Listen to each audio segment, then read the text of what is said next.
శారీరకంగా దృఢంగా, ఆరోగ్యంగా, బలంగా కనపడటం వేరు, ఆత్మీయంగా బాగుండటం వేరు. పైకి చక్కగా, దృఢంగా, బలంగా కనిపించవచ్చు, కానీ అంతరంగంలో నువ్వు ఎలా ఉన్నావు అనేది కౌంట్ ఇక్కడ.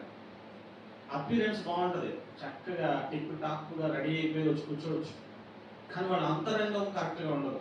ఎందుకంటే ఎన్నో సమస్యలు, ఎన్నో ఇబ్బందులు, మనుషులకి చెప్పుకోలేని బాధలు లోపల వాళ్ళని తొలిచివేస్తూ ఉంటాయి.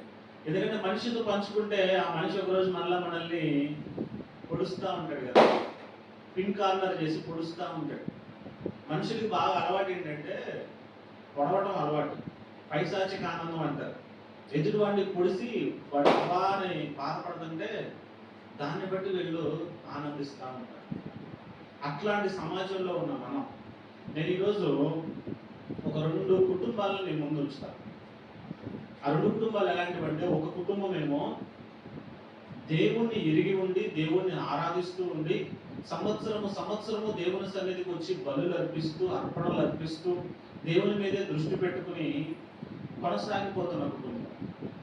ఒక కుటుంబం ఏమో దేవుని సన్నిధిలో ఉండి యాజకత్వం చేస్తూ దేవుని పని చేస్తున్నటువంటి ఒక యాజకుని కుటుంబం. ఇరు కుటుంబాలు కూడా దేవుని ఎరిగినవే. యాజకుడు అంటే దేవునితో ఉండేవాడు కదా, దేవుడు మాట్లాడేవాడు కదా, దేవుడి కోసం అన్ని సమర్పించుకుని నిలబడిన వాడి కుటుంబం కదా. వాస్తవానికి యాజకుని కుటుంబం ఆశీర్వాదకరంగా ఉండాలా, ఒక విశ్వాస కుటుంబం ఆశీర్వాదకరంగా ఉండాలా అంటే యాజకుని కుటుంబమే ఆశీర్వాదకరంగా ఉండాలి. ఎందుకంటే దేవుని కోసం సమస్తము త్యజించి దేవుని కోసం నిలబడి తన కుటుంబాన్ని అంతటిని కూడా దేవుళ్ళు నడిపిస్తున్నటువంటి కుటుంబం అని. ఈ ఇరు కుటుంబాలలో విశ్వాస కుటుంబంలో సంవత్సరము దేవుని సన్నిధికి వచ్చి బలులు అర్పిస్తున్న ఆ కుటుంబంలో ఒక కొరత ఉంది. ఆ కొరత ఏంటంటే తనకి పిల్లలు లేరు, పిల్లలు లేనటువంటి జీవితాన్ని జీవిస్తూ ఉంది. తన భర్తకి ఇంకా భార్యలు ఉన్నారు, వాళ్ళకి మాత్రం పిల్లలు ఉన్నారు, ఈమెకి మాత్రం పిల్లలు లేరు. పిల్లలు లేరు కదా, దేవుడు నాకు పిల్లలు ఇవ్వలేదు కదా అని దేవుణ్ణి తృణీకరించలేదు, దేవుణ్ణి దూషించలేదు. ఈ దేవుణ్ణి నమ్ముకుంటే నాకేంటి ఉపయోగం, ఇన్ని సంవత్సరాల నుంచి దేవుడి దగ్గరికి వెళ్తున్నాను, నేను అనుకున్నది నాకు ఇవ్వలేదని అనుకోలేదు. నా దేవుడు నాతో ఉంటే చాలు, దేవుడి సన్నిధి నాతో ఉంటే చాలు. దేవుడు నాకు ఏది ఇచ్చినా ఇవ్వకపోయినా, నేను కావాలనుకుంటున్న ఫిజికల్ నీడ్స్ ఏది నాతో ఉన్నా లేకపోయినా, నా దేవుని సన్నిధి నాతో ఉంటే చాలు, నా దేవుని మహిమ నాతో ఉంటే చాలు అనుకున్నటువంటి ఒక స్త్రీ ఆవిడ దేవునితో చాలా సన్నిహిత సంబంధం కలిగి ఉన్న స్త్రీ. మరి ఆమెకున్న కుటుంబంలో ఆమె భర్త ఏమన్నా ఆమెను పట్టించుకునేవాడా అంటే కాదు. ఆమె భర్త ఆమె కోసం ప్రాణం ఇచ్చేంత ప్రేమించే భర్త. ఏమంటాడంటే, నీకు పిల్లలు లేరని ఎందుకు బాధపడుతున్నావు, నేను నీకు 10 పిల్లలతో సమానం, 10 మంది పిల్లలతో సమానం కాదా అని ఓదారుస్తున్నటువంటి మంచి భర్తను కలిగి ఉంది. ఆవిడ ఒక దినాన దేవుని సన్నిధికి వచ్చింది. మీకు ఈ పాటికి ఆవిడ ఎవరో తెలిసిపోయి ఉంటుంది, హన్న. ఇంకో కుటుంబం ఎవరు, అదే ఆమె ఏ దేవాలయానికైతే వెళ్తుందో, ఏ మందిరానికైతే వెళ్తుందో ఆ మందిరంలో యాజకుడిగా ఉన్నటువంటి ఏలి అనేటువంటి ఒక ప్రవక్త అనొచ్చు. ఆయన్ని ఏమనొచ్చు, ఆయన్ని ఏలి ప్రవక్త, యాజకుడు, యాజకత్వం చేస్తున్నటువంటి ఆయన దగ్గరకు వెళ్ళి ఆమె ఏం చేసిందంటే, ఆమె అవసరతను అక్కడ దేవుడి సన్నిధిలో కుమ్మరించిందంటే, ఆమె హృదయాన్ని కుమ్మరించింది. ప్రార్థన ఎలా చేస్తుందంటే, పక్కన వాళ్ళ గురించి ఆలోచించట్లా. ఈ రోజున మనం ప్రార్థన చేయాలి అంటే మన ప్రార్థనలో మంచి పదాలు రావాలి, స్పష్టంగా ఉచ్చారణ ఉండాలి, అందంగా ఉండాలి. మన ప్రార్థన అని ప్రయాసపడతా ఉంటారు, కూర్చుకుంటారు ప్రార్థనకి, వాక్యాలన్నిటిని సమకూర్చుకుని అందంగా ఒక మాల కట్టినట్లుగా దారంలో పూలను తీసుకొచ్చి గుచ్చినట్లుగా అందంగా ఉండాలనుకుంటారు ప్రార్థన చేసేటప్పుడు. ఆమెకున్న బాధ ఎలాంటిదంటే, బిడ్డలు లేరనే బాధతో ఆమె చేస్తున్న ప్రార్థన ఎలాంటిదంటే, సేవకుడు అంటే ఆమెను చూసి, ఎంతకాలం నువ్వు మత్తురాలువే ఉంటావు, మందు తాగొచ్చి దేవుని సన్నిధిలో ప్రార్థన చేస్తున్నావేంటి నువ్వు అనేటువంటి స్థాయిలో ఆమె చూడటానికి అపీరెన్స్ ఉంది. అంటే తనను తాను మరచిపోయి తన దేవుని సన్నిధిలో దేవుణ్ణి మహిమపరుస్తుంది. తన అవసరాన్ని కూడా దేవుడికి తెలియజేసేటప్పుడు, దేవుణ్ణి స్తుతించేటప్పుడు, దేవుని సన్నిధిలో సమయాన్ని గడిపేటప్పుడు ఆమె చేసే ప్రార్థన ఎలా ఉందంటే, పక్కన వాడిని మర్చిపోయింది, అంతే, ప్రపంచాన్ని మర్చిపోయింది. దేవుని సన్నిధిలో మనం ప్రార్థించేటప్పుడు ఎప్పుడైనా సరే, నా ముందు ఎవరున్నారు, నా పక్కన ఎవరున్నారు, ప్రార్థన చేసేటప్పుడు మైక్ ఇస్తే మైక్లో చేస్తారు ప్రార్థన. చాలా మంది మైక్లో చేయడానికి ఇష్టపడతారు ప్రార్థన. మౌత్ ఇచ్చామనుకోండి అరగంట సేపు ప్రార్థన చేయమన్నా చేస్తారు. కానీ వ్యక్తిగతంగా ఎవరు లేకుండా, పక్కన ఎవరున్నా లేకున్నా దేవునితో నువ్వు ఎంతసేపు ప్రార్థన చేస్తున్నావు? అప్పుడు ప్రార్థన రాదు. ప్రార్థన ఎప్పుడు చేస్తారు వీళ్ళు?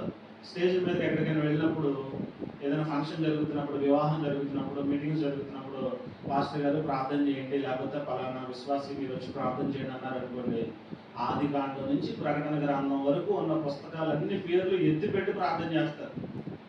సమయోచితమైన ప్రార్థన మనం చేయాలి. ఈవిడ చేసే ప్రార్థన ఎలా ఉందంటే భారం అంతటితో, హృదయం అంతటితో కన్నీరు కారుస్తూ, నిట్టూర్పులు విడుస్తూ, నిట్టూర్పు అంటే లోపల ఉన్న బాధ, ఆవేదన అంతా కూడా దేవుడికి చెప్తుంది. చెప్పే క్రమంలో సేవకుడు ఉన్నాడా, లేదా పక్కన ఇంకొక విశ్వాసం ఉందా, చూస్తున్నారా, నాకు ఏమైనా మార్కులు వేస్తారా, నేను ఇలా ప్రార్థన చేయాలి, ప్రార్థన అంటే ఇలాగే చేయాలి, ఇలా స్టార్ట్ చేయాలి, ఇలా ముగించాలి, ఇలా ప్యాటర్న్ ఏమి లేదు. హృదయంలో బాధ ఉన్నప్పుడు మాటలు ఎలా వస్తాయి చెప్పండి? అన్ని బాగున్నప్పుడు మాటలు ఎలా ఉంటాయి? హృదయంలో బాధ ఉన్నప్పుడు మాటలు ఎలా ఉంటాయి? అట్లా ఆమె ప్రార్థన చేసేటువంటి మంచి అనుభవం కలిగినటువంటి స్త్రీ. ఆమె కుటుంబంలోనికి దేవుని మహిమను తెచ్చుకుంది. ఆమె ప్రార్థన ద్వారా దేవునికి ఒక నిబంధన చేసుకుంది. నీవు గనక నాకు కుమారుని ఇస్తే నా కుమారుడిని నీకే అప్పగిస్తాను, నీ సన్నిధిలోనే నా కుమారుణ్ణి పెంచుతాను. హల్లెలూయా. మీరు ఇక్కడ శ్రద్ధగా వినాల్సిన విషయం ఏంటంటే, పిల్లలు లేనటువంటి ఆవిడ దేవుడి దగ్గర ప్రార్థన చేసి పిల్లలను పొందుకుని, కుమారుని పొందుకుని, ఆ కుమారుని దేవునికి అప్పగించింది. ఒక పక్క ఏలీ జీవితాన్ని పరిశీలన చేస్తే, ఏలీ కుటుంబంలో ఏలీకి 2 కుమారులు ఉన్నారు. ఆ 2 కుమారులు కూడా దేవుని సన్నిధిలోనే పెరుగుతూ ఉన్నారు. ఎక్కడ పెరుగుతున్నారు వాళ్ళు? తండ్రిని చూస్తూ ఉన్నారు, దేవుని సన్నిధిలోనే ఉన్నారు. ప్రతిరోజు ఆయన ఎట్లా దేవుని ఆరాధన చేస్తాడో, బలులు ఎట్లా అర్పిస్తాడో, ఆ హోమాలు ఎలా చేస్తాడో, అన్నీ కూడా దహన బలులు ఎలా చేస్తాడో అన్నీ చూస్తున్నారు. ఇంకో మాటలో చెప్పాలంటే ఆయన తర్వాత వీరే ఆ పనులన్నిటినీ చేస్తున్నారు. యాజకుల తర్వాత వీరే యాజకులుగా మారారు. వాళ్ళు చేసే క్రియలు, వాళ్ళ పెరిగిన విధానము, ఏలీ పిల్లల్ని పెంచిన విధానము, హన్న తన కుమారుని పెంచిన విధానంలో చాలా వ్యత్యాసం. హల్లెలూయా. దేవుని మహిమ అనేది హన్న కుటుంబంలోనికి వచ్చింది. ఏలీ కుటుంబంలో నుంచి దేవుని మహిమ వెడలిపోయింది.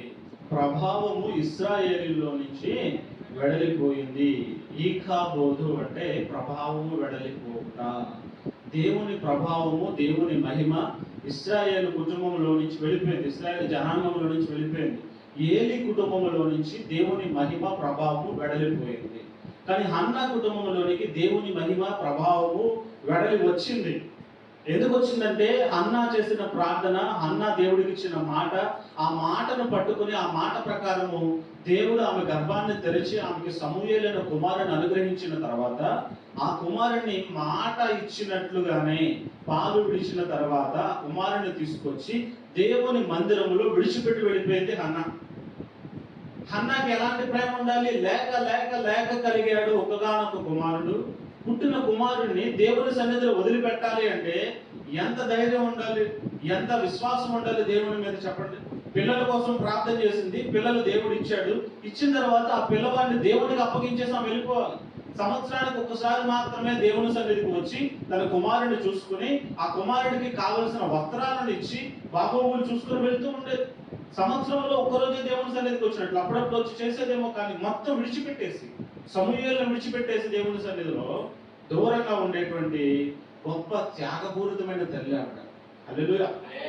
దానిని బట్టి ఏలీ తర్వాత ఆమెతో అంటాడు, నువ్వు ఈ కుమారుని దేవునికి ఇచ్చావు కనుక నీ కుమారుడికి బదులుగా దేవుడు నీకు మరింత మంది బిడ్డలు ఇస్తాడు. తర్వాత ఆమెకి పిల్లలు పుట్టారు, కుమారులు పుట్టారు, కుమార్తెలు పుట్టారు. దేవుని మహిమ కుటుంబంలో ఉంది, దేవుని ప్రభావం ఆ కుటుంబంలోనికి వచ్చింది. కారణం ఏంటంటే తల్లి యొక్క ప్రార్థన, తల్లి చేసుకున్న నిబంధన, తల్లి దేవునికి ఇచ్చిన మాటను తూచా తప్పకుండా పాటించి తన కుమారుని దేవుని సన్నిధిలో విడిచిపెట్టేసింది. దానిని బట్టి మహిమ ఎలా వచ్చిందంటే ఆ కుటుంబానికి ఆ రోజులలో దేవుని మాట అనేది రావటం చాలా అరుదుగా ఉండేది. దేవుడు మాట్లాడటం అనేది చాలా అరుదుగా ఉండేది. దేవుడు మాట్లాడటానికి సమూయేలుని ఎన్నుకున్నాడు, సమూయేలుని ఏర్పాటు చేసుకున్నాడు. దేవుడు సమూయేలుతో మాట్లాడాడు. హల్లెలూయా. ఎందుకు మాట్లాడాడంటే తల్లి చేసుకున్న నిబంధన, తల్లి దేవునికి బిడ్డను అప్పగించిన విధానం. ఇక్కడ మీరు గమనించాల్సింది, తల్లిదండ్రులైన వారు పిల్లల కోసం చేసే ప్రార్థన, పిల్లలను పెంచే విధానం, తల్లిదండ్రులైన వారు పిల్లల పట్ల చూపించేటువంటి ఆ ప్రేమ పిల్లలను సరైన మార్గంలో నడిపించేదిగా ఉండాలి. కానీ ప్రేమ అధికమైపోయింది అనుకోండి, ఏమవుతుందో తెలుసా? ఏలి కుమారులకు పట్టిన గతే పడుతుంది మన పిల్లలకు కూడా. ఏలి కుమారులు ఏమైపోయారో తెలుసా? ఏలి ప్రవక్తగా ఉండి అనేకులకి ప్రవచించేవాడిగా ఉండి అనేకులకి న్యాయం తీర్చేవాడిగా ఉండి ఏలి పిల్లల విషయంలో తను మాత్రం నిర్లక్ష్యం చేశాడంట. ఏలి పిల్లలు ఎలా తయారయ్యారో తెలుసా? ఒకసారి చూద్దాం, చూడండి. మొదటి సమూయేలు గ్రంథం 2వ అధ్యాయంలో 12వ వచనంలో చూస్తే, ఏలి కుమారులు యెహోవాను ఎరగని వారై మిక్కిలి దుర్మార్గులై ఉండరి. హల్లెలూయా. యెహోవాను ఎరగరంట. సేవకులు కుమారులు దేవుణ్ణి ఎరగకపోవడం ఏంటండి? ప్రతిరోజు ప్రార్థనలు చేస్తారు, యాజకత్వం చేస్తారు, బలులు అర్పిస్తారు, అన్ని అర్పణలు అర్పించే ఏలి కుమారులు, హోఫ్ని ఫినెహాస్ అనే ఇద్దరు కుమారులు దేవుని ఎరగకుండా దుర్మార్గులై ఉన్నారంట. దుర్మార్గులై ఉన్నది. మీ ప్రేమ మీ పిల్లలను దుర్మార్గులుగా మారుస్తుందేమో, జాగ్రత్త. ఏలి దేవుని దాసుడై ఉండి దేవుని సన్నిధిలో దేవుణ్ణి ఆరాధించేవాడిగా ఉండి తన పిల్లలను మాత్రం దుర్మార్గులాగా ఎలా మార్చగలిగాడు? ఎందుకు మార్చగలిగాడు? వాళ్ళు చేస్తున్న దుర్మార్గపు పనులు తెలిసినప్పుడు వారిని ఎందుకు గద్దించలేకపోయాడు?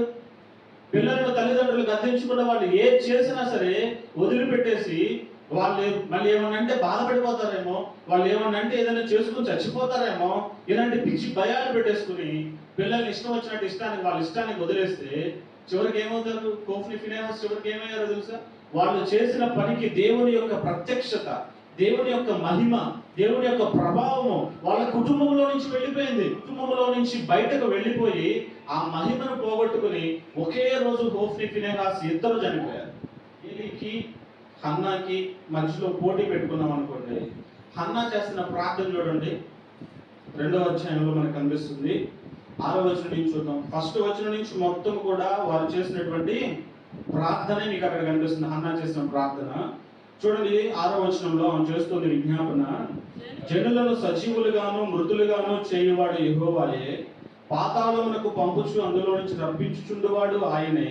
యెహోవా దారిద్ర్యమును ఐశ్వర్యమును కలుగు చేయువాడు, కృంగ చేయువాడును లేవనెత్తువాడును ఆయనే. దరిద్రులను అధికారులతో కూర్చుండబెట్టుటకు మహిమగల సింహాసనమును స్వతంత్రింప చేయుటకును వారిని మంచులో నుండి ఎత్తువాడు ఆయనే. లేమిగల వారిని పెంట కుప్పల మీద నుండి లేవనెత్తువాడు ఆయనే. దేవుని యేడల ఉన్న విశ్వాసం తన బిడ్డకు నేర్పించిన విధానం, ఆమె చేసిన విజ్ఞాపనలను మనకు కనిపిస్తూ ఉంటాయి.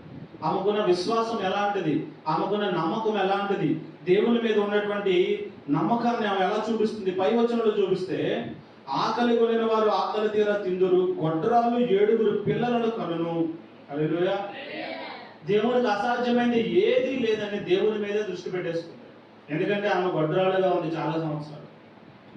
ఎంతమంది ఎన్ని మాట్లాడినారో, పిల్లలు లేరు పిల్లలు లేరని ఎన్నో మాట్లాడి ఉండొచ్చు. నీ దేవుడు గొప్పవాడిగా, నువ్వు గొప్ప దేవుడిని కలిగి ఉన్నావుగా, మరి నీకు ఎందుకు పిల్లలు లేవులా? ఎందుకు లేరు నీకు పిల్లలు? దేవుడు గొప్పవాడైతే నీకు పిల్లలు ఇవ్వాలి కదా అని రకరకాల మాటలు ఆమె అనొచ్చు. ఎందుకంటే సంవత్సరం ప్రతిసారి అవకాశం ఉన్నప్పుడల్లా కూడా దేవుని సన్నిధికి వచ్చి బలులు అర్పిస్తూ దేవుని మీదే మనస్సు నిలుపుకొని ఉన్నటువంటి స్త్రీ ఆవిడ. పక్కనేమో సవతి పోరు, ఆమెకేమో పిల్లలు ఉన్నారు, ఈమెకి పిల్లలు లేరు. ఎలా ఉంటది ఆ మాట? ఎలా ఉంటది? మనుషులు ఇందాక చెప్పుకున్నట్లుగా మనుషులు ఎప్పుడు కూడా ఎదుటివాడు బలహీనతలను బట్టి గుచ్చుతూ ఉంటారు, పిన్ పాయింట్ చేస్తూ ఉంటారు. హన్నాని ఎన్ని మాటలు అన్నారు.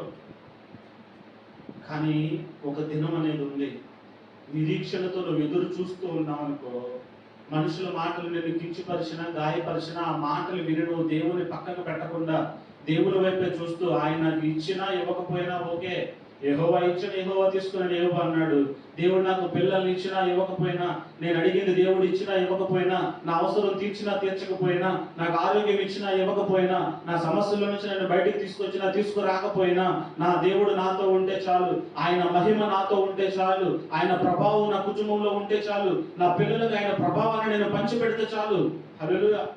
హన్నా హృదయంలో ఉన్న భారం అది, హన్నాకు కలిగి ఉన్న స్థితి అది. దేవుని మహిమను తను పొందుకుంది, తన బిడ్డకి ఇచ్చింది. ఎంత గొప్పదండి అంటే ఏలి అనేటువంటి గొప్ప యాజకుడితో కూడా దేవుడు మాట్లాడటం మానేశాడు. ఆయన చేసిన క్రియలను బట్టి, ఆయన పెంపకాన్ని బట్టి, ఆయన పిల్లలకి ఆయన హృదయంలో ఉన్న ప్రేమను అధికంగా చూపించి, పిల్లలు తప్పు చేస్తున్నా కూడా వాళ్ళని పట్టించుకోకుండా, ఎంత దుర్మార్గులు అంటే ఆయన పిల్లలు ఎలా తయారయ్యారంటే, దేవునికి బలి అర్పించడానికి గొర్రెలను, పొట్టేలను, మాంసాన్ని తీసుకొని వచ్చి దహన బలి మీద కొవ్వునంతటిని కూడా అర్పించాల్సిన స్థితిలో ఉంటే, ఈ పిల్లలు ముందుగానే ఆ అర్పణలోనికి వెళ్ళి ఒక మనిషిని పంపించి, దేవుడికి తర్వాత ఇవ్వచ్చు, అందులో ఉన్న శ్రేష్టమైన మాంసాన్ని నాకు తీసుకురండి అని దేవునికి అర్పించే అర్పణలో కూడా వీళ్ళు దొంగిలించి బలవంతాన దౌర్జన్యాన్ని లాక్కుంటున్నారు.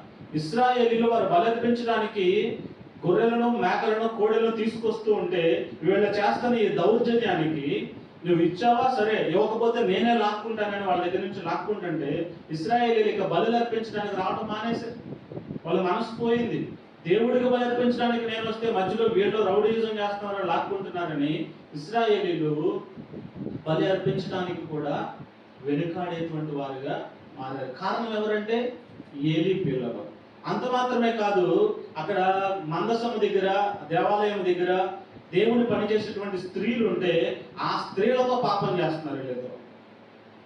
ఆ మాటలన్నీ కూడా సమాజం అంతటా కూడా విస్తరించబడతా ఉన్నాయి. అందరూ వింటా ఉన్నారు. తండ్రికి వినపడవా? తండ్రికి తెలియవా? తండ్రి వాళ్ళతో మాట్లాడుతూ ఉన్నాడు, నేను విన్న మాటలన్నీ చాలా చెడుగా ఉన్నాయి, మీరు చేసేది మంచిది కాదు, ఇది మానుకోండి అని ఒక మాట చెప్పాడు తప్ప వాళ్ళని ఏ మాత్రము గద్దించలేదు. వాళ్ళకి క్రమశిక్షణ చర్య అనేది ఎంత మాత్రమో ఆయన తీసుకోవాలి, వదిలేశాడు. హల్లెలూయా. దేవుని మహిమ నీలో నుంచి వెడలిపోకుండా ఉండాలంటే, ప్రభావం నీ జీవితంలో నుంచి వెడలిపోకుండా నీ పిల్లల జీవితంలో దేవుని ప్రభావం నిలబడాలి అంటే హన్నా వలే ఉండాలి, ఏలీ వలే ఉండకూడదు. ప్రేమ అంటే కళ్ళు మూసుకుపోయేలా చేస్తుంది. పిల్లల మీద నీకు అధికమైన ప్రేమ ఉందనుకో, వాడు తప్పు చేసినా కానీ నీకు బాధ అనిపించదు, తప్పులాగా కనిపించదు. ప్రేమ కప్పేసింది. ఇలాంటి ప్రేమ పిల్లల్ని పాడు చేస్తుంది.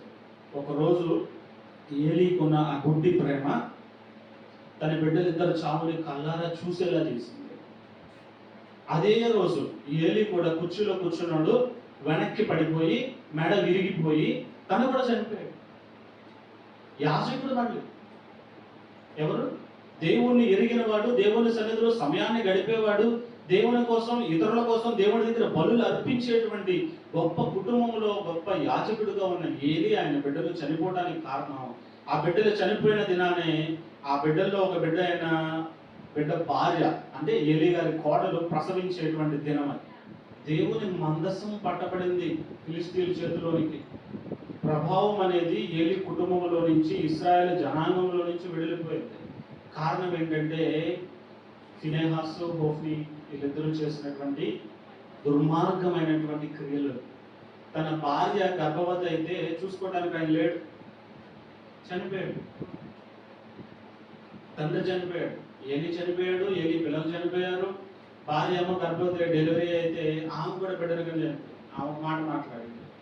ప్రభావము వెడలిపోయింది కనుక ఏం పేరు పెట్టింది కుమారుడికి? ఈకాబోదు. దాని అర్థం ఏంటి? కింద చూడండి ఫుట్ నోట్లో, ప్రభావము పోయెను. హల్లెలూయా. ప్రభావం పోయిందంట. ఏమి ఉండి దేవుడు మనలో లేకపోతే, దేవుడి ప్రభావం మన కుటుంబంలో లేకపోతే మనకి ప్రయోజనం ఏమైనా ఉంటుందా? ఎంత బతికేమన్నది కాదు, ఎలా బ్రతికేమన్నది కాదు, అంతం ఎలా ఉంది, ముగింపు ఎలా ఉంది. ఏలీ ఎలా బ్రతికాడు? దేవుని యాజకుడిగా బ్రతికాడు. దేవుని మాట ఆయన నోటి నుంచి వచ్చేది. దేవుని కోసం నిలబడ్డాడు. దేవుడు ఆ కుటుంబాన్ని ఎన్నుకున్నాడు, యాజకులుగా నిలబెట్టాడు. కానీ వాళ్ళ అంతం ఏమైపోయింది? కారణం ఏంటంటే శరీర సంబంధమైన ప్రేమ గుడ్డితనాన్ని కలిగించి తన బిడ్డలు చేస్తున్న తప్పుని గద్దించకుండా, వాళ్ళ తప్పులు ఎత్తి చూపకుండా, వాళ్ళని నచ్చినట్లుగా వదిలేసి చివరికి తాను చనిపోయాడు, తన బిడ్డలు చనిపోయారు. నెక్స్ట్ జనరేషన్ బిడ్డకి తల్లి లేదు, తండ్రి లేడు, తాత లేడు, ఎవరు లేదు. నోవన్ అక్కడ ఎవరు మిగలలేదు. ఇంకా ప్రభావం వెడలిపోయింది. దేవుని మందసం కూడా లేదు. ఎవరు లేకపోయినా దేవుడు అన్న అక్కడ ఉన్నాడా అంటే దేవుని మందసం కూడా శత్రువుల చేతిలో వెళ్ళిపోయింది, ఫిలిష్తీయుల చేతిలో వెళ్ళిపోయింది. మన యాక్షన్స్, మన క్రియలు మన తర్వాత తరాల వారి మీదకి ఇంపాక్ట్ చూపిస్తాయి. పుట్టబోయే నెక్స్ట్ జనరేషన్స్ కి మనం ఇప్పుడు వేసే స్టెప్సే పునాదులు. ఇక్కడ ఏలీ కాకుండా హన్నా వేసిన పునాది ఎలా ఉంది? సమూయేలును తీసుకెళ్లి దేవుని సన్నిధిలో పెట్టిన నెక్స్ట్ ప్రాఫిట్ గా ఆయన మారాడు. నెక్స్ట్ ప్రవక్తగా సమూయేలు మారాడు. దేవుడు సమూయేలుతో సూటిగా మాట్లాడుతున్నాడు.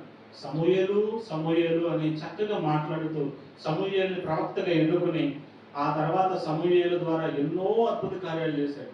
సమూయేలే కదా దావీదుకి అభిషేకం చేసింది, సౌలుకి అభిషేకం చేసింది, ఇశ్రాయేలుకు మొట్టమొదటి రాజుకి తర్వాత రాజుకి కూడా అభిషేకం చేసింది సమూయేలే. సమూయేలుని దీర్ఘదర్శిగా దేవుడు మార్చాడు.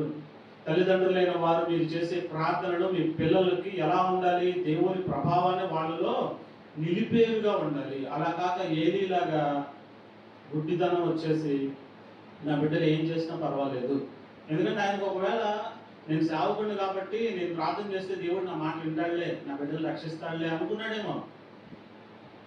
దేవుడు న్యాయమైన వాడు.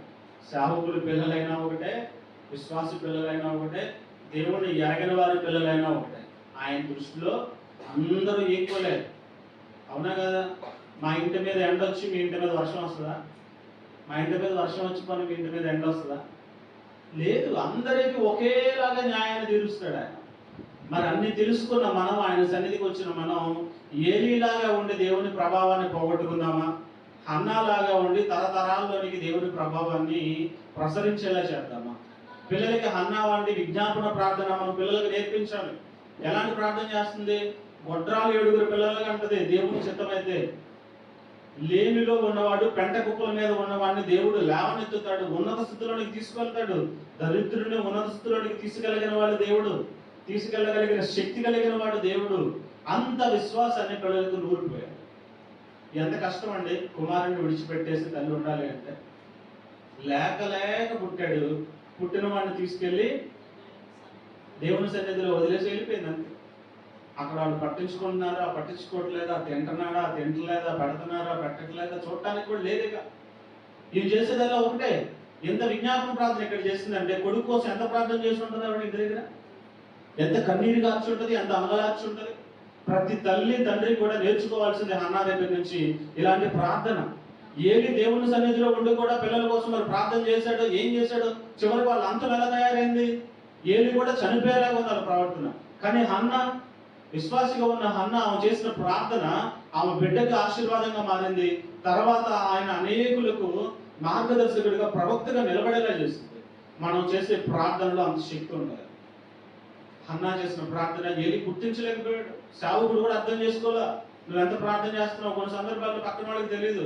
నువ్వు చేసే ప్రార్థన, నువ్వు ప్రార్థన చేస్తున్నావు అని కూడా వాళ్ళు అనుకోరు. కానీ నీ దేవునికి నీకు మాత్రమే తెలుసు ఎంత సమయాన్ని నువ్వు దేవుని సన్నిధిలో గడుపుతున్నావు అని. ఇక్కడ మెయిన్ పాయింట్ ఏంటంటే నువ్వు ఆస్తి సంపాదించావా, ఇంకొకటి సంపాదించావా కాదు, దేవుని మహిమను సంపాదించావా, ఆ ప్రభావాన్ని నువ్వు సంపాదించావా? ప్రభావం నీలో ఉందా? నీ పిల్లల్లోనికి ఆ ప్రభావాన్ని పంపిస్తున్నావా? ఆ ప్రభావంతో నీ బిడ్డలు ఎక్కడికి వెళ్ళినా వెళ్తున్నారా? నువ్వు ఎక్కడ ఎంతకాలం నీ బిడ్డలు పట్టుకుంటావు, కాపాడుతావు?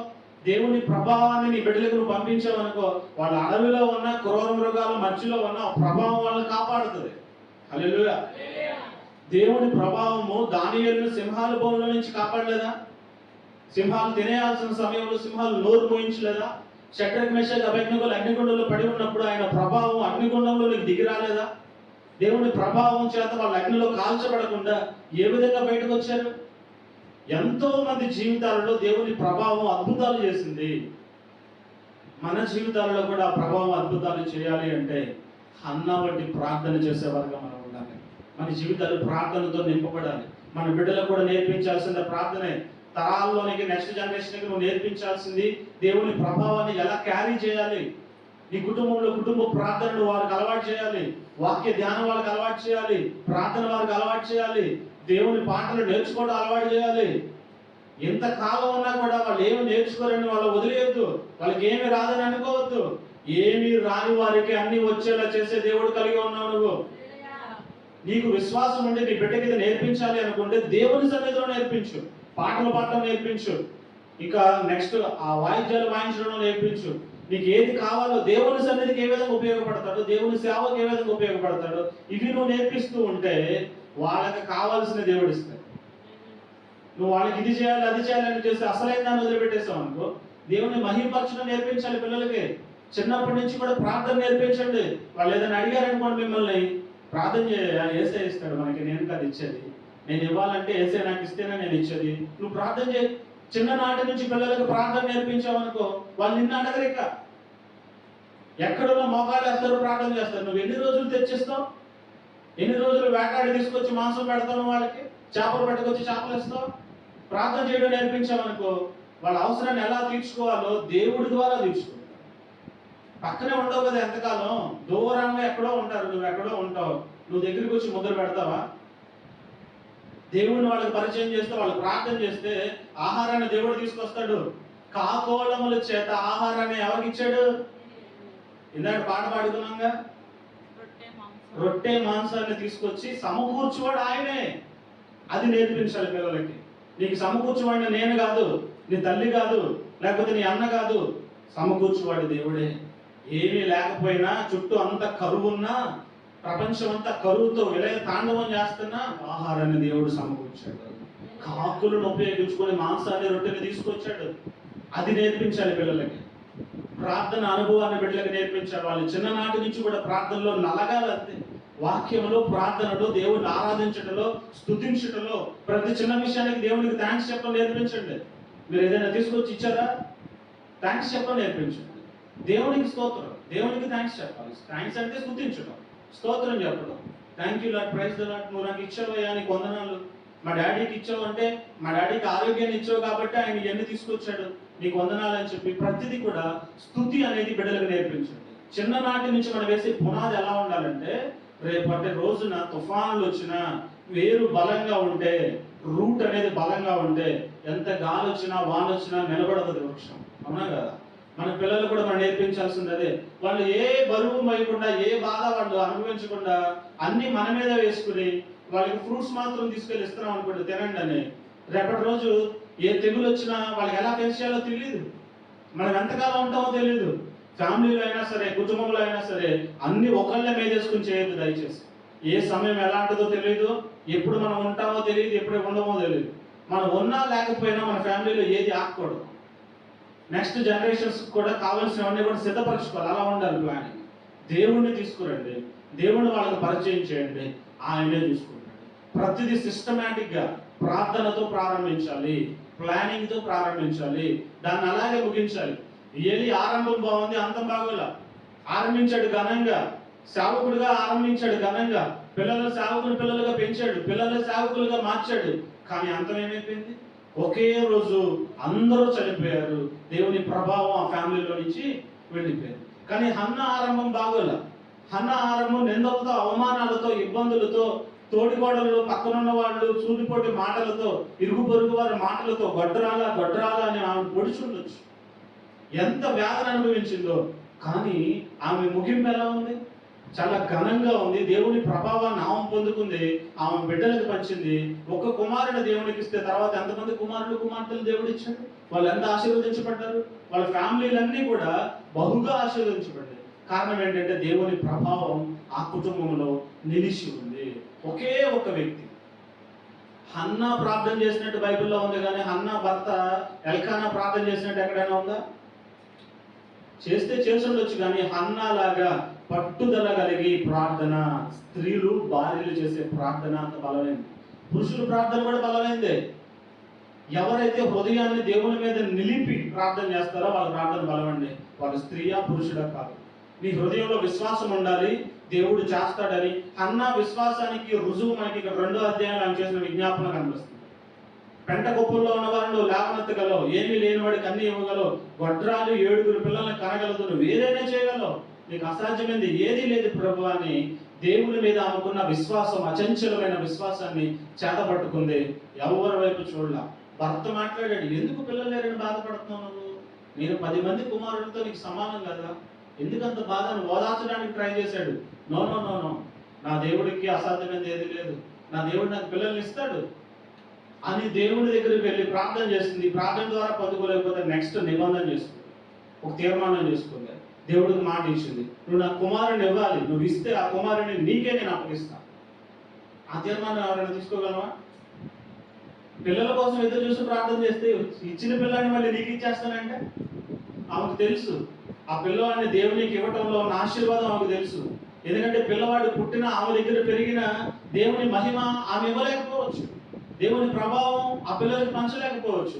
కానీ ఆ పిల్లవాడిని దేవునికే వదిలేసి దేవుని సన్నిధిలోనే పెంచితే దేవుని మహిమతో పెరిగాడు, దేవుని ప్రభావంతో పెరిగాడు, దేవుని మాటలు వింటూ పెరిగాడు, దేవుని స్వరాన్ని వింటూ పెరిగాడు, దేవునితో మాట్లాడే అనుభవాన్ని పొందుకున్నాడు. ఆ అనుభవము, ఆ ఆశీర్వాదము తర్వాత ఈ హన్నాకి మరలా పిల్లల్ని కలిగేలా చేసింది. ఆ పిల్లల మీద కూడా ఆ ప్రభావం ప్రసరించింది. హల్లెలూయా. ఏలీ మాత్రం, ఏలీకి పుట్టిన నెక్స్ట్ బిడ్డ, నెక్స్ట్ జనరేషన్ ఈ కాబోదు. దేవుని ప్రభావము వెడలిపోయింది, ప్రభావం తొలగిపోయింది. ఏది కావాలి మనకి? దేవుని ప్రభావం మన కుటుంబాల్లో ఉండాలా, ప్రభావం వెడలిపోవాలా? హల్లెలూయా. ఎవరి చేతిలో ఉంది ఇదంతా? మనము చేతులారా చేసుకునే క్రియలు. చిన్న చిన్న విషయాలే అని చెప్పి పిల్లల్ని గద్దించకుండా, బెత్తం వాడకుండా, వాళ్ళని వంచకుండా వదిలేసామనుకోండి, మొక్క ఉన్నప్పుడు వంగపోతే మానైన తర్వాత వంగదు, తర్వాత నువ్వు చెప్పినా వినరు, చెయ్యి దాటిపోతారు. పిల్లలైనా సరే, భార్యాభర్తల బంధమైనా సరే, కుటుంబంలో ఏదైనా సరే మన మధ్యలో ఉండాల్సింది దేవుని ప్రభావము. ఆ ప్రభావం తెచ్చుకోవాలి అంటే, ప్రభావం మనలో ఉండాలి అంటే మన కుటుంబంలో ఉండాల్సింది ప్రార్థన. హన్నా కుటుంబంలో ఉన్నది ప్రార్థన.